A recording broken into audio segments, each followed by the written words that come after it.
سەرباری ئەوەی زیاتر لە ساڵێک و 5 مانگ هیچ زانیاریەک لەسەر بارودۆخی تەندروستی و ئاسایشی ڕێبەری گەلانی کوردستان عەبدوڵڵا ئۆجلان نەبوو، نیگەرانیەکانی گەلی کورد لە دوای کودتا سەربازیەکەی مانگی حوتی ئەم ساڵەوە زیاتر بوو.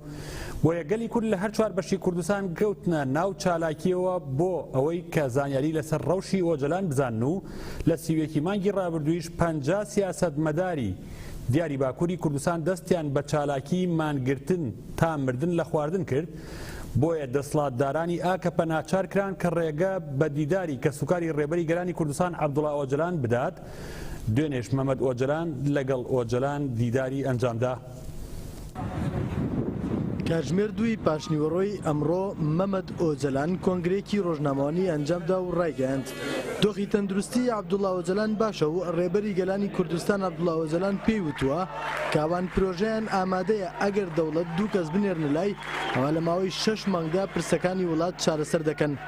مەمەد ئۆجلان ڕاشی گەیاند تەندروستی ئۆجلان باش بووە و سڵاوی بۆ هەموو کەسێک ناردووە. ئۆجلان وتوێتی کە چارەسەری پرسەکان لە دەستی ئەودایە و ئەگەر دەوڵەت مەیلی هەبێ دەتوانێت چارەسەری بێنێتە ئاراوە. لە بەشێکی تری قسەکانیدا مەمەد ئۆجلان ئاشکرای کرد کە 3 کەس لەگەڵ ئۆجلاندان و ئۆجلان پێوتووە کە ڕەوشی جەستەییان باشە و وەک پێشوو بەردەوامن لە ئامادەکاری بۆ چارەسەری.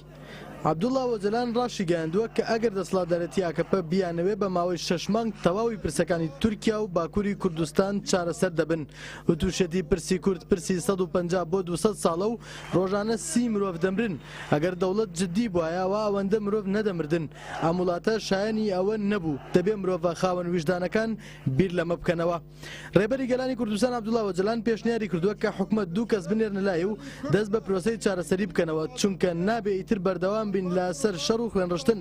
ئەو شەڕی ئێستا دەیکەین شەڕێکی کوێرانەیە. عەبدوڵڵا ئۆجلان لە کۆتایی قسەکانیدا بانگیر لە دام و دەستگا دیموکراتیەکان ڕۆشنبیران دیموکراتی خوازان و ئەو هێزانەی بیر لە مرۆڤایەتی دەکەنەوە کردووە کە بۆ چارەسەری پرسەکانی کورد هەنگاو بنێن. پاشەوەی مەمەد ئۆجلان پەیامەکانی ڕێبەری گەلانی کوردستان عەبدوڵڵا ئۆجلانی بۆ ڕای گشتی ئاشکرا کرد.